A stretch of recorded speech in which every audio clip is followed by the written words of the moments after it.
Bonjour à tous et bienvenue à la webconférence Appli Cyborg et Lucas où nous allons vous présenter les solutions Figo et Paga. Nous allons passer une petite heure ensemble. Cette session va être animée par Manon Desbordes, responsable des partenariats chez Lucas. Tout au long de cette session, vous pourrez poser vos questions sur le bandeau qui se trouve à droite de votre écran et nous y reviendrons en fin de conférence. Bonjour Manon. Bonjour Charlotte, bonjour à tous.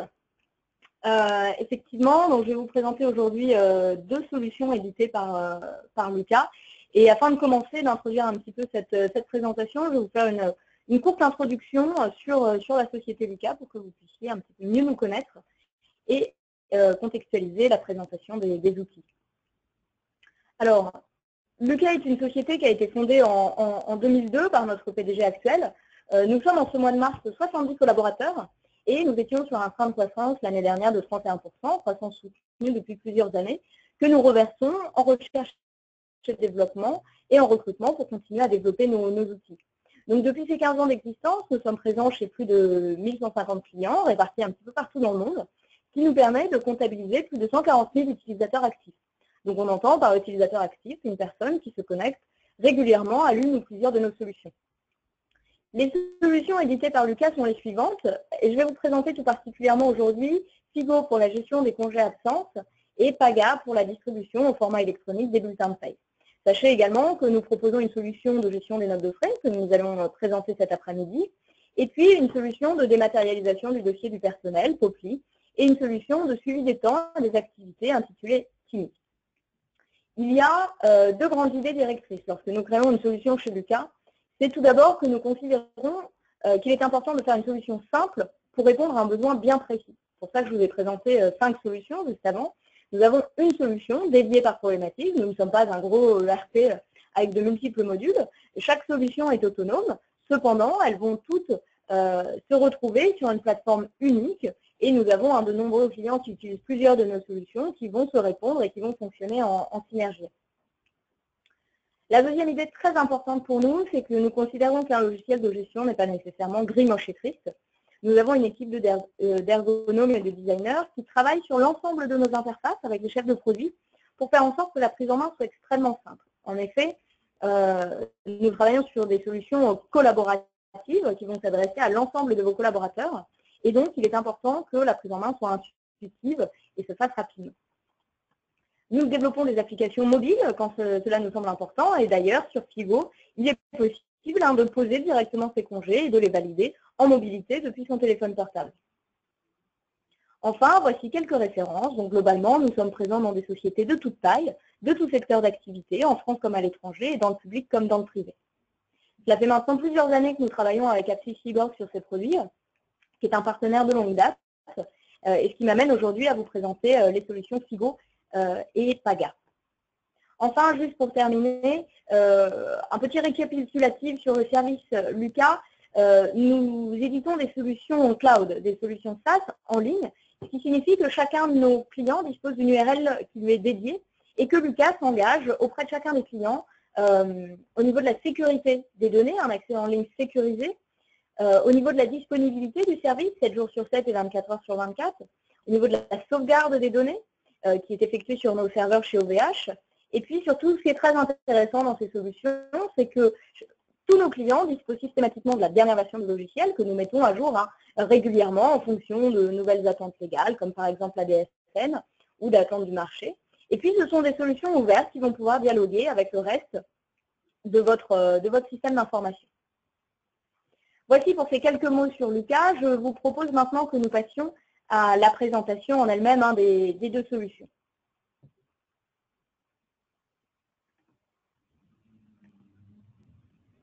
Voici donc Figo qui va vous permettre de mieux gérer vos congés absence. Pour cette présentation, je vais incarner successivement 3 rôles.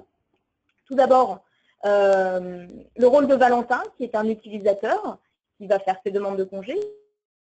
Puis, je vous présenterai le rôle du manager qui va valider ou refuser les différents congés. Et enfin, le rôle de l'administrateur qui pourra terminer le processus et qui aura la main sur d'autres modules. Donc ici, je me suis connectée en tant que Valentin, qui est mon utilisateur type. Lorsqu'il se connecte, il a accès à son accueil, dans lequel il va retrouver un planning qui lui présentera les différents congés qu'il aurait pu poser dans le futur, et surtout ses compteurs. Vous avez ici les compteurs de Valentin, donc ils sont spécifiques en fonction de chacun des utilisateurs et puis en fonction de la situation dans votre entreprise. On pourra venir faire apparaître de l'ancienneté si vous avez des congés acquis au titre de l'ancienneté ou ne pas faire apparaître les RTT pour les collaborateurs qui n'en disposeraient pas. Les compteurs dans Figo sont autonomes, ils se distinguent de ceux du bulletin de paye dans la mesure où sur un bulletin de paye, on a une vision à un instant T de ces compteurs, alors qu'ici, c'est vraiment un solde actuel qui est modifié en fonction de l'acquisition de Valentin et puis des différents jours posés. Et c'est ce qui va lui permettre également de faire des estimations. Par exemple, si je souhaite partir en été, cet été en vacances, Figo va me proposer le nombre de jours que je pourrais poser d'ici là. Alors, je vais vous montrer maintenant comment faire une demande, c'est extrêmement simple. Je veux partir en week-end prolongé la semaine prochaine, je sélectionne le jour en question, je continue, et puis j'arrive sur une grille de répartition, j'envoie ma demande. Ainsi, en 3 clics, j'ai pu transmettre ma demande à mon manager. En effet, Figo a envoyé un mail ici à Marie Bragoulet qui supervise Valentin pour lui proposer de valider le congé de Valentin. Valentin lui-même a reçu un mail pour lui dire qu'il avait bien soumis sa demande à son manager. On peut faire des demandes un petit peu plus longues et dans ce cas-là, par exemple, aller demander à Figo de nous afficher les zones de congés scolaires, par exemple pour partir avec ses enfants. Et pour Pâques, je vais prendre 2 semaines. Et j'arrive de nouveau sur cette grille de répartition. Alors la grille de répartition, elle est intelligente, elle va aider le collaborateur à solder en priorité son compteur dont la date de péremption est la plus proche. À cette époque de l'année, ce sont par exemple les congés payés. J'ai tout à fait la possibilité de modifier la répartition et par exemple d'aller imputer les 2 jours et demi sur mes compteurs de l'année prochaine. Alors, depuis la loi El Khomri, l'anticipation est de facto autorisée normalement dans les entreprises. Mais si vous souhaitez bien alerter votre collaborateur sur cette prise de congé par anticipation un petit peu spécifique, il est possible de paramétrer une alerte telle que celle qui s'affiche en bas de l'écran, informant le collaborateur qu'il est en train de prendre des jours en dehors de la période de consommation. Cette alerte peut être désactivée également, si vous le souhaitez. Figo permet de traiter tout type de demandes. Ici, je vous ai montré des demandes sur des compteurs récurrents comme les congés payés et les RTT, mais il est possible également de gérer les congés conventionnels. Ici, vous avez une page qui s'accueille intitulée « Gestion des congés » qui est très importante parce que l'idée dans Figo, c'est également de transmettre l'information aux collaborateurs. Ici, vous avez un champ texte libre dans lequel vous pourrez rappeler les règles de gestion en vigueur dans votre entreprise, ce qui permettra à Valentin de poser ses congés en bonne connaissance de sa situation et ça évitera les allers-retours entre le service RH et les différents collaborateurs qui poseraient des questions sur les congés. Je vois par exemple dans le cadre de mon mariage que j'ai le droit à 4 jours. Je viens les positionner sur le calendrier et j'ai un menu déroulant ici qui va me permettre de sélectionner un autre motif d'absence. Ce menu déroulant est paramétré avec vous et ne s'afficheront que les motifs d'absence que vous souhaitez laisser auprès de vos collaborateurs. Ici, je retrouve le mariage. On peut paramétrer pour ces motifs un petit peu particuliers des alertes. En effet, dans le cadre du mariage, il est important de remettre à son service RH le justificatif. On peut également féliciter le collaborateur par la même occasion, si vous le souhaitez. Ainsi, dans les 3 cas, j'ai effectué ma demande et 2 mails ont été envoyés. Je vais revenir très rapidement sur le mail envoyé à Marie Bragoulet qui supervise Valentin. Dans ce mail, elle retrouve l'ensemble des informations relatives à la demande de Valentin et 2 liens. Le premier pour valider automatiquement la demande de Valentin et le deuxième qui lui permettra de se connecter à Figo si elle souhaite avoir de plus amples informations.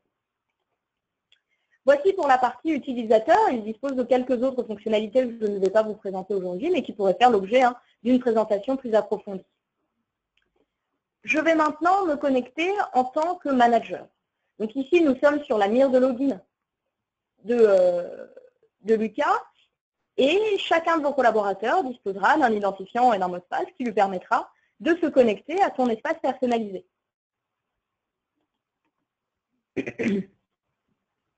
Alors, vous voyez que l'interface du manager est sensiblement la même que celle de l'utilisateur, si ce n'est que Marie dispose de cet onglet validation en plus. Donc en cliquant sur le lien dans son mail, elle arrive directement dans cet onglet validation où nous allons retrouver les différentes demandes effectuées par Valentin. Au survol, je retrouve toutes les informations, ce sont celles-ci qui me sont envoyées par mail. Et j'ai la possibilité de valider, de refuser une demande, d'envoyer un mail au collaborateur pour avoir plus d'informations. En cas de refus, je suis obligée de spécifier le motif de mon refus, ce qui est une obligation légale. Ici, je retrouve la demande d'absence dans le cadre d'un mariage, je vais la valider. Et puis celle-ci, elle est un petit peu plus longue, il y a des jours par anticipation. J'ai bien envie d'aller la valider depuis le planning pour aller voir la disponibilité du reste de mes équipes. Ici, j'arrive directement dans le planning de l'équipe de Valentin au moment où il souhaite partir en congé et je vois que le reste de mes équipes sont disponibles sur ce créneau, donc je vais valider par exemple directement depuis le planning la demande de Valentin. Alors, sur ce planning, on va définir avec vous les droits de visibilité de chacun des interlocuteurs de votre entreprise. Dans cet espace de démonstration que j'ai créé pour vous aujourd'hui, le collaborateur peut voir le planning de son équipe et le manager peut voir le planning de l'ensemble de la société. Ces scopes de visibilité sont tout à fait paramétrables et au moment de l'installation de la solution, on définira avec vous ces différents scopes de visibilité. Sur le planning, il est également possible de créer des groupes. Par exemple, si j'ai un projet à l'heure actuelle que je suis en train de mener, par exemple, j'ai un groupe de travail sur le séminaire, eh bien, je vais aller sélectionner les différentes personnes qui participent à ce groupe de travail pour avoir une vue synthétique sur leur planning. Et dans ce menu ici, je retrouverai le projet séminaire qui me permettra d'avoir une bonne visibilité sur le planning de des 4 personnes qui forment ce projet. J'ai également un affichage multicolore dont on peut voir la légende ici, qui permet d'un seul coup d'œil de bien voir les motifs d'absence des différents collaborateurs. Une dernière fonctionnalité intéressante du manager, c'est qu'il va pouvoir consulter les soldes de son équipe.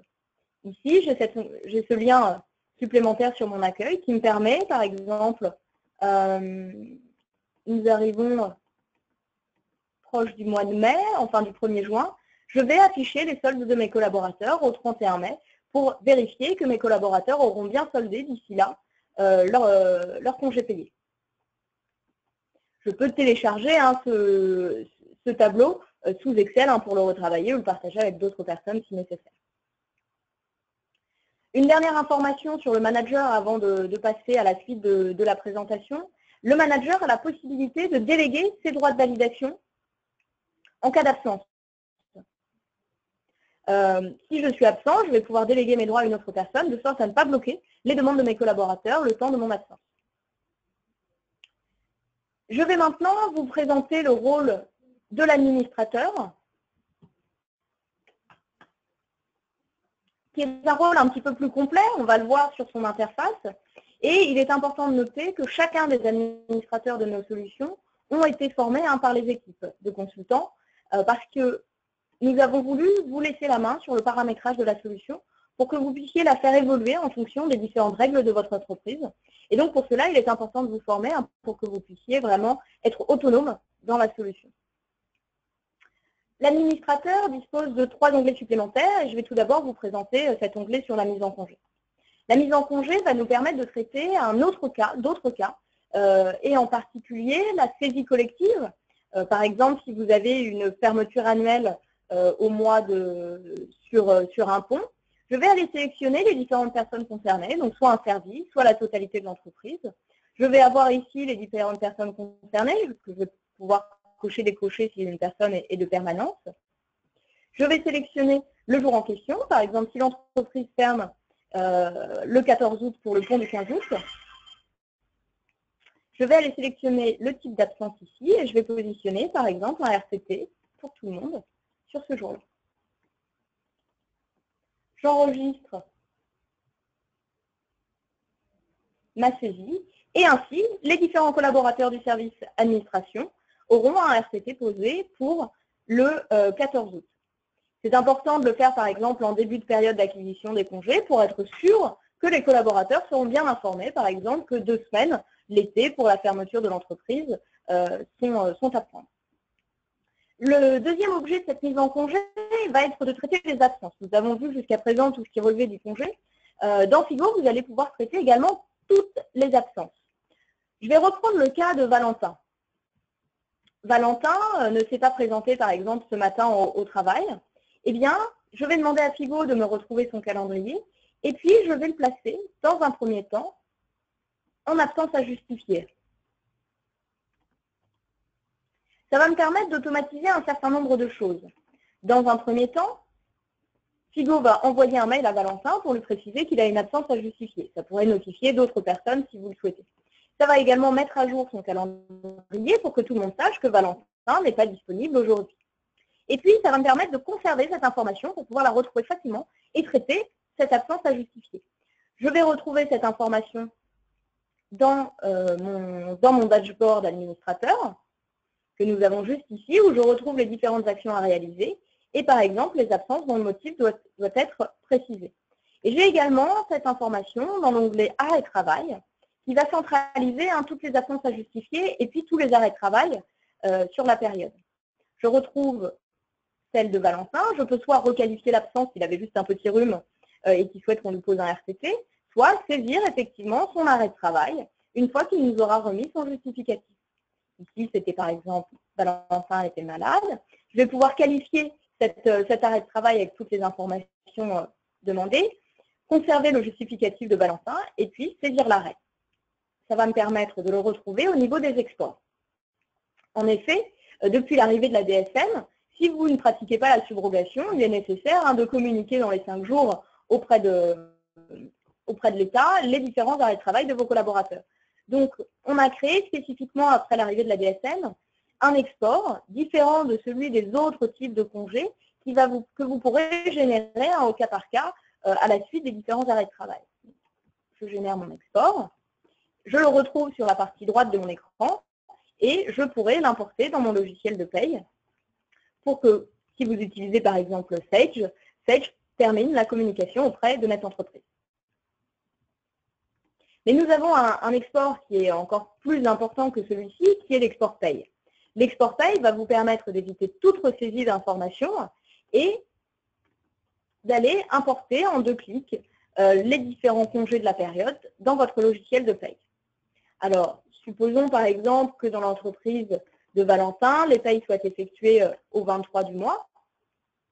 Je vais avoir un récapitulatif des informations que je vais exporter. Donc ici, sur la période, j'ai 63 jours d'absence pour 12 collaborateurs. J'ai également 8 jours de retard, une partie retard. Ça correspond en fait à la régularisation. Comme j'effectue mon export, je prépare ma paye avant la fin, le dernier jour du mois, j'ai potentiellement des collaborateurs qui auraient posé des jours de congé entre la date de mon export et la date et le dernier jour du mois. Dans ce cas-là, on exporte les informations sur le fichier du mois suivant, intitulé retard. Et puis, je peux avoir également des corrections. Les corrections correspondent en fait à un changement de situation. Si par exemple, Valentin avait posé des congés en janvier, que je les ai bien exportés dans ma paye, mais que finalement, il n'a pas pu les prendre pour une raison X ou Y, et qui modifie sa situation, plus exactement que l'administrateur va modifier sa situation dans Figo, eh bien, je vais avoir des corrections que je vais retrouver juste ici pour actualiser la situation dans mon logiciel de paye. Je génère ce fichier. Je le retrouve sur la droite de mon écran. Et puis, il me suffira ensuite de l'importer dans mon logiciel de paye. Alors, Figo va s'interfacer avec tous les logiciels de paye du marché. La plupart de nos clients sont sur Sage, c'est pour ça que j'ai pris cet exemple aujourd'hui. Mais sachez que si vous fonctionnez avec un cabinet d'expertise comptable, on peut vous fournir également un fichier CSV si nécessaire. Vous voyez que l'administrateur dispose de fonctionnalités, de plus de fonctionnalités que les autres utilisateurs, que les autres membres de l'entreprise. Je ne vais pas toutes vous les présenter aujourd'hui, mais je vais m'attarder sur certaines, en particulier sur la partie consultée. Ici, avec Figo, une des forces de Figo, c'est de vous permettre de retraiter facilement l'information, de pouvoir extraire des informations, et vous allez pouvoir faire du reporting sur les soldes, les absences, les comptes, etc. Pour les entreprises qui distribuent des tickets restaurants auprès de leurs collaborateurs, il existe un rapport spécifique intitulé Tickets restaurants qui vous permettra de décompter les tickets restaurants en fonction des absences des collaborateurs. Ici, Figo va me remettre un tableau avec m'indiquant le nombre de jours ouvrés sur la période, le nombre de tickets restaurants normalement à distribuer, le nombre d'absences du collaborateur et donc le nombre actualisé de tickets restaurants à remettre à mes différents collaborateurs.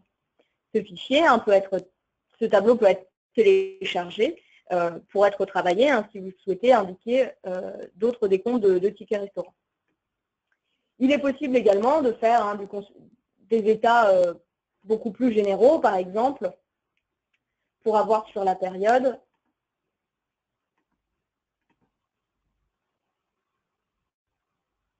le calcul de l'absentéisme de mes collaborateurs,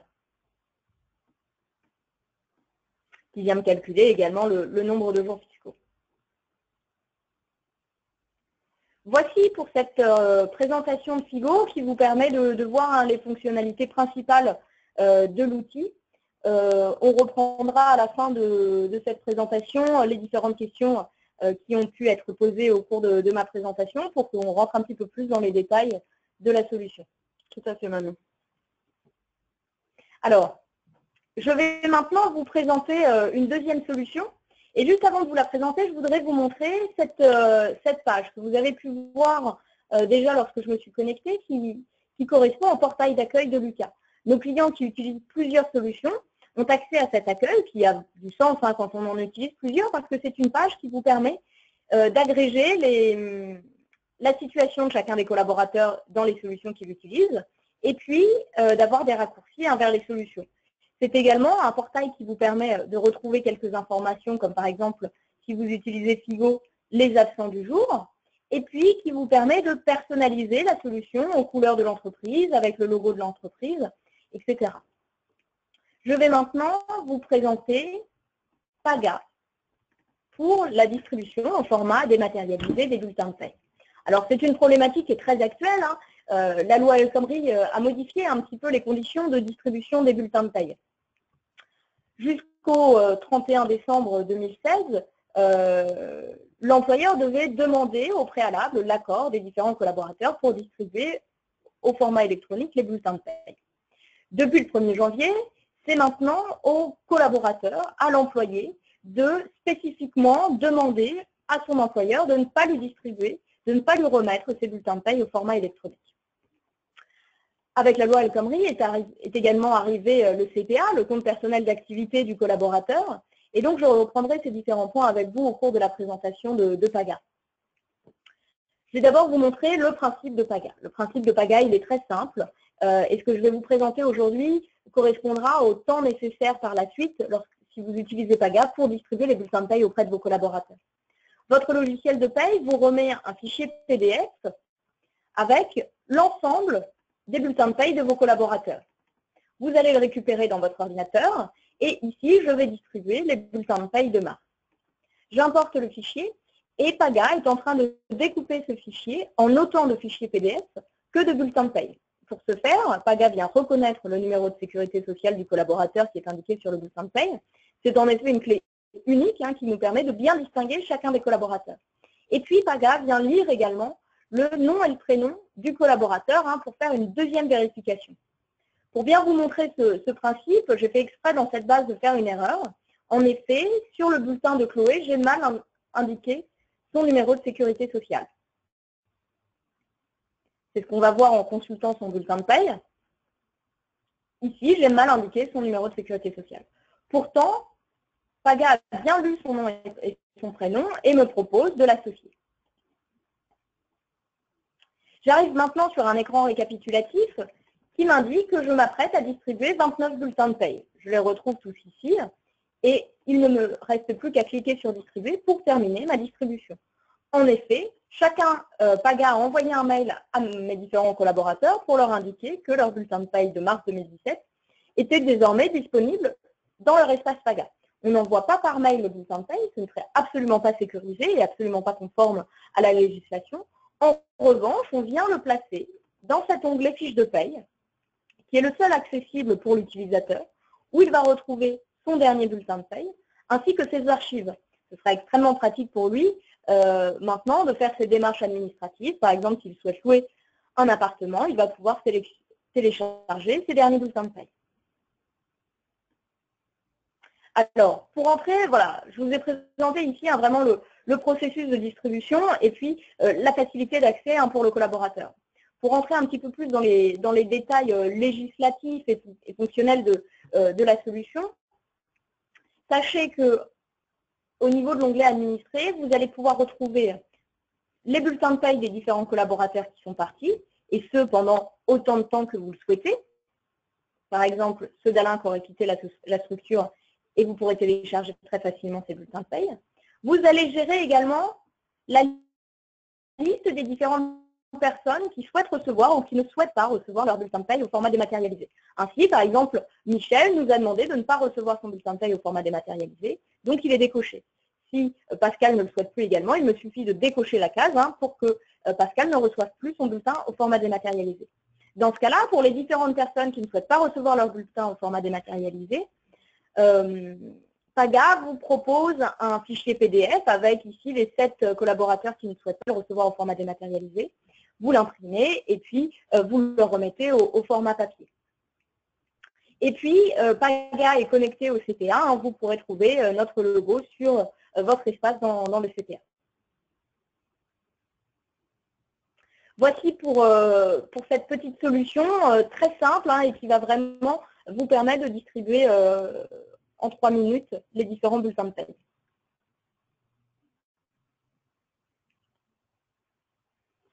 Eh bien, merci Manon pour cette présentation. Alors,